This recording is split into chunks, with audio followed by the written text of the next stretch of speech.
स्वागत है दोस्तों आप सभी का एसएससी हिंदी यूट्यूब चैनल में। आज मैं आपको एक बहुत इम्पॉर्टेंट वीडियो के बारे में बताने वाला हूँ। एक बहुत इम्पॉर्टेंट टॉपिक जो है सुपर 100 या स्पार्टन का इस्तेमाल कैसे करना है।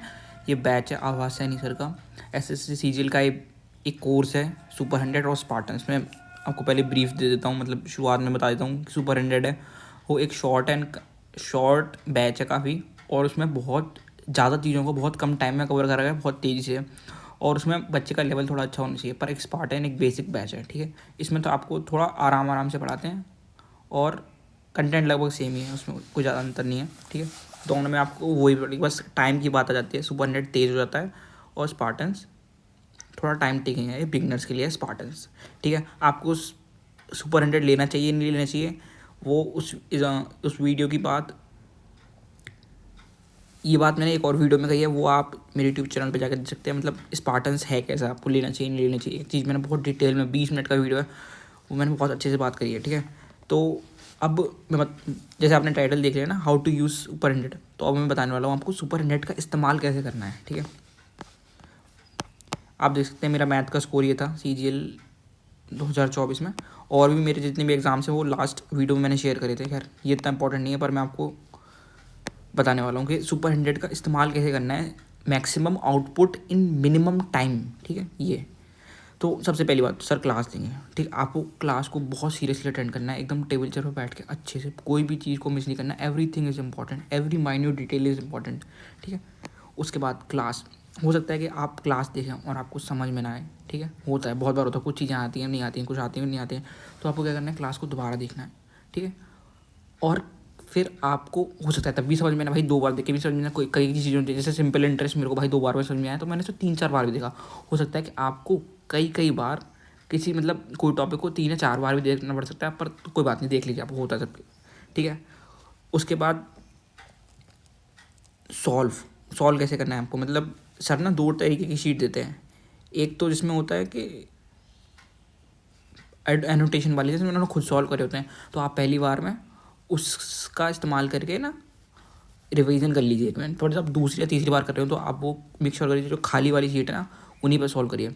और मैं बताने वाला को रिवीजन कैसे करना है। रिवीजन के लिए आप क्या करिए ना कि आपने क्लास अटेंड कर ली, ठीक है, सारे क्वेश्चन सॉल्व कर लिए, फिर जब आप दूसरे राउंड में आ रहे होंगे ना, तो आप सिर्फ वही क्वेश्चन सॉल्व करिएगा जिस जहाँ पर आप अटक रहे हों, ठीक है। ये नहीं कि सारे सवाल कर रहे हैं सुपर 100 के। जैसे मान लीजिए अलजेब्रा की फर्स्ट सेकंड क्लास बहुत भारी होने वाली है, ठीक है, आप लोगों के लिए, मतलब काफ़ी कंटेंट होगा उसमें, वो बहुत कम टाइम में होगा, तो ये मतलब नहीं कि आप उसके सारे क्वेश्चन सॉल्व करें, आप बस मेन इंपॉर्टेंट पॉइंट देख लीजिए।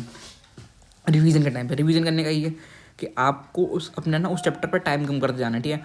अलजेब्रा पे आपको जब आप पहली बार करेंगे तो हो सकता है आपको 6 क्लास हैं अलजेब्रा की, सर 6 क्लास कराते हैं, 6 इंटू एक क्लास 2 घंटे की होती है, तो 12 घंटे का वो है, तो हो सकता है आपको पहली बार अलजेब्रा कंप्लीट करने में 15 या 20 घंटे लग जाए, कोई दिक्कत की बात नहीं।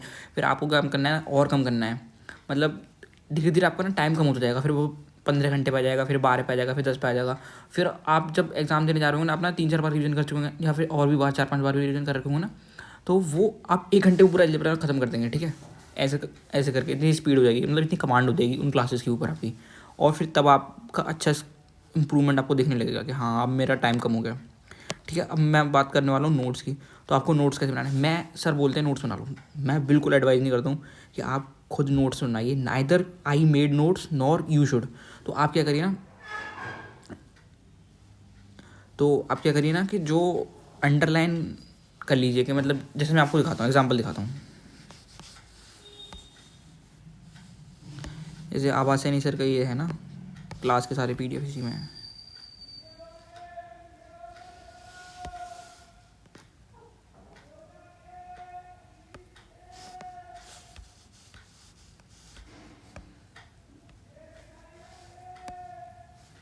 जैसे ये है, तो आप ना इस पर अंडरलाइन करते जाइए, जैसे मैं दिखाता हूँ, मैंने शायद से कहीं करा हो कि कहाँ पर आपको रुकना है, इसमें नहीं करा मैंने, किसी और में वीडियो में करा होगा।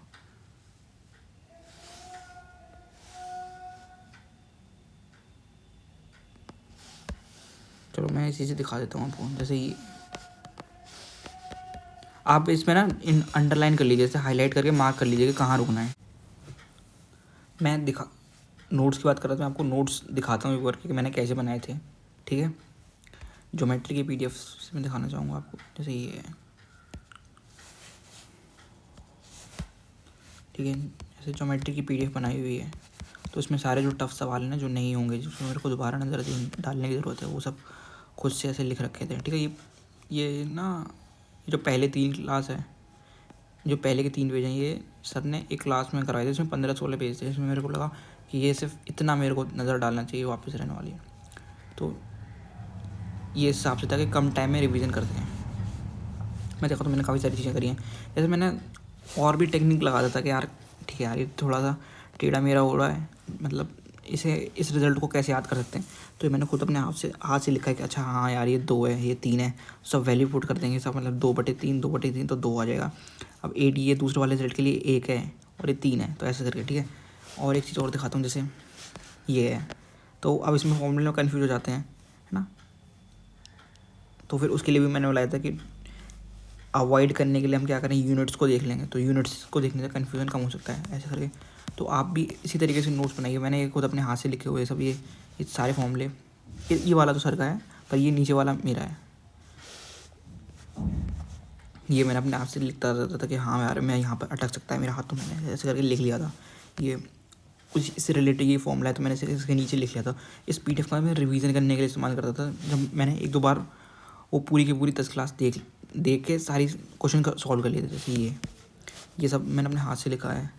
ये तो सर का लिखा हुआ है, पर कुछ चीज़ें मेरे याद की, जैसे आप समझिए कि सर ने लिखा और उस पर मैंने ऐड ऑन कर दिया। जैसे ठीक है, ये ऐसे करके ये बहुत लंबी क्लास है। जैसे मैंने बहुत कम टाइम में, जैसे 20 घंटे में उन्होंने ज्योमेट्री कराई है 10 क्लास में, पर मैं ऐसे सिर्फ 2 घंटे में पूरी ज्योमेट्री रिवाइज कर देता था इस अपने PDF की वजह से। ठीक है। और उसके बाद इसी डॉक्यूमेंट में मेरे से कोई सवाल गलत हो रहा है, तो मैं उसका ऐड ऑन कर देता था। जैसे ये सवाल मेरे से गलत हुआ, तो मैंने वहीं पर से ऐड कर दिया। जैसे ये सवाल मेरे से गलत हुआ नहीं, तो मैंने इसका यहीं पर ऐड कर लिया इसी PDF में। ये मेरे से नहीं हुआ, तो मैंने इसे भी ऐड कर लिया। तो ऐसे करके मैं करता था। ये टेक्निक मेरे को काफ़ी चली, इससे ना आपका टाइम बचाता है। आप खुद से सवाल नोट करना अवॉइड करिए, मैंने भी अवॉइड करा था। ठीक है। बहुत टाइम लग जाएगा, आप उसकी जगह प्रैक्टिस कर सकते हैं, या फिर ऐसे करके प्रिंट आउट तो बेस्ट है, प्रिंट आउट ले लीजिए या फिर ऐसे PDF बना लीजिए। ठीक है। उसके बाद ठीक है, फिर आपकी स्ट्रेटजी क्या होनी चाहिए, मतलब किस सीरीज़ में पढ़ना है। पहले आपने क्लास देख ली, ठीक है, क्लास देख ली, क्लास ख़त्म कर दी सारी, मतलब क्लास देखी। फिर आपने उस PDF को सॉल्व करा, PDF से ही रिवाइज़ करिए, क्लास से रिवाइज़ करना अवॉइड करिए। अगर नहीं समझ में आ रहा है तो आप क्लास को रेफ़र करिए। ठीक है। हो सकता है कि आपको 2 बार देखने की ज़रूरत पड़े, अगर आपको नहीं समझ में आया तो देख लीजिए, कोई दिक्कत की बात नहीं है। तीसरी बार में तो आप PDF से रिवाइज़ कर सकते हैं, मैं ऐसे ही करता था। ठीक है। और उसके बाद आपकी क्या सीरीज़ होनी चाहिए, आपको मतलब किस तरीके से पढ़नी चाहिए। जैसे मान लीजिए सर ने अर्थमेटिक से शुरू करा, तो आप अर्थमेटिक आपने पढ़ा, ठीक है, 2-4 चैप्टर करा दिए, तो फिर आप क्या करिए, उसका ना चैप्टर वाइज दे दीजिए। जैसे ये दिखाता हूँ मैं आपको, ये दीजिए, जैसे चैप्टर वाइज दिए हुए ना, इसे दीजिए। ठीक है। ये फुल टेस्ट, जैसे फुल टेस्ट मोड में, जैसे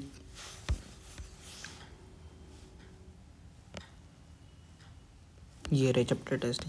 अब इसे सॉल्व करिए। ठीक है। जब आप ये सॉल्व कर लें, तो फिर आपका कुछ पोर्शन कंप्लीट हो जाएगा। आपका अर्थमेटिक एडवांस पूरा है, तो आप धीरे धीरे करके PYQ 25 क्वेश्चन जो वाला है ना, प्रीवियस ईयर क्वेश्चन वाला मॉक फॉर्मेट में आप उसे दीजिए। उसके बाद आपका और लेवल बढ़ता है, तो आप इसे दीजिए। ये CPU की ये सीरीज़ में ये 25 क्वेश्चन दिए हुए हैं ना सेक्शनल में, ये आप इसे दीजिए। ठीक है। 50-50 45-45 ये क्वेश्चन करिए। उसके बाद आपका और लेवल बन जाए, आप अच्छे हो जाएं काफ़ी में, तो ये शुभम सर के द्वारा ना ये वाला जो आता है, ये वाला मॉक दीजिए आप। ये हाई लेवल मैथ लिखा हुआ है ना, ये सिर्फ, तो ये एक पूरा एक पैटर्न है जिसे आपको फॉलो करना है। पहले आपने मॉक क्लास देख ली, ठीक है, क्लास देख ली, नोट्स का जुगाड़ हो गया, वहीं मार्क कर लीजिए कि इस पर रिवीजन करेंगे, ऐसे कर लेंगे। फिर आप चैप्टर वाइज, फिर सेक्शनल, फिर हार्ड। ठीक है। यही है। और आपको क्या करना है, दिन में 2 सेक्शनल मॉक देने हैं आपको ना। हर चीज़ आने से नहीं, हर चीज़ टिप्स पर आनी चाहिए, तो उसके लिए आपको सेक्शनल और स्पीड की बहुत ज़्यादा ज़रूरत पड़ेगी। तो आप डेली 2 सेक्शनल मॉक दीजिए। मैं भी देता था, मैं खुद देता था, मैंने बहुत सेक्शनल मॉक दिए हैं। RBE के वाले में हो सकता है आपका स्कोर मुश्किल से 40 से 50 नंबर आ जाए, कोई बात नहीं, धीरे धीरे बढ़ेगा वो। आप कंटिन्यू रखिए उसी पर, वो 23 पूरे दे डालिए। और सबसे ज़रूरी बात भाई, सुपरिटेंडेंट करना, पूरा कंप्लीट करना कोई आसान काम नहीं है। ठीक है। बहुत जान लगती है उसे कंप्लीट करने में, तो जान तो लगेगी, आपको जान लगानी पड़ेगी धीरे धीरे करके। तो कोई नहीं भाई, यही है 100% इंप्रूवमेंट गारंटी भाई। ये बेस्ट टेक्निक है, ठीक है, ये बेस्ट। आपने क्या करा, दुनिया नोट्स लिखने में टाइम वेस्ट करिए, आपने वो नोट्स नहीं लिखे, आपने PDF से रिवाइज कर लिया, आपका टाइम बचा लिया, ठीक है, आपका वहाँ पर टाइम बचा। लोग बुक से सॉल्व कर रहे हैं, ठीक है, आप बुक को अवॉइड करिए, ठीक है, बुक को अवॉइड करिए, आप सेक्शन मॉक दीजिए, ठीक है, ऐसे ऐसे करके जो मैंने बताया वही करिए, आपका इंप्रूवमेंट बहुत गारंटी होगा। आप बिगनर हैं तो आप थोड़ा बुक का रेफरेंस यूज़ कर सकते हैं सवाल सॉल्व करने के लिए, पर जब आप धीरे धीरे आगे बढ़ जाएँ तो आप अपनी प्रैक्टिस से मॉक फॉर्मेट पर शिफ्ट करते जाइए, ठीक है। हाँ, आवाज़ सर का quality content 1 number quality content है भाई, ज़बरदस्त, कोई कमी नहीं है इसमें, ठीक है, हर चीज़ वो आपको करा देंगे। आपको आपने आप से ज़्यादा दिमाग मत लगाइए, बस वो कराने वो फॉलो करते जाइए ब्लाइंडली। उसके बाद जो आपको कमी दिखेगी वो आप मॉक पूरा कर देंगे, ठीक है।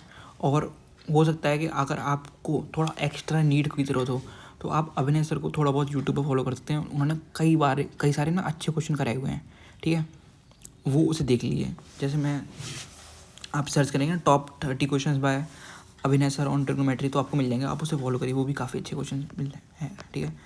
उसके बाद मॉक का मैंने आपको बता ही दिया, पहले PYQ सेक्शनल, फिर SS, फिर सेक्शनल, ठीक है, फिर अच्छे सेक्शनल, फिर CPU के, फिर RB के आप लास्ट में जाइएगा, एकदम तैयारी अच्छी हो जाए, मतलब काफ़ी अच्छी तैयारी पे हो तब जाइए। RB पे डायरेक्ट मत जाना, आप होंगे ही नहीं आपसे, ठीक है। जो आवाज़ सर है वो आपको मॉक डॉक्यूमेंट बनाने को बोलेंगे, मैंने मॉक डॉक्यूमेंट नहीं बनाया था, आप बना सकते हैं, आपकी मर्ज़ी है, या फिर आप मेरी तरह जुगाड़बाजी से काम चला सकते हैं, उसी PDF में सवाल जोड़ के जो गलत हो रहा है, ठीक है, ऐसे करके। और तो यही आपकी स्ट्रेटजी है जो आपको फॉलो करनी है, ये best strategy, one of the best strategy, सबसे तेज़ करने का। आपको टाइम बचाना है, आपको नोट्स बनाने में, बुक सॉल्व करने में ज़्यादा टाइम वेस्ट मत करिए, ठीक है। उसके बाद हेल्प मी रीच 100 सब्सक्राइब, भाई 100 सब्सक्राइबर्स करवा दीजिए, थैंक यू।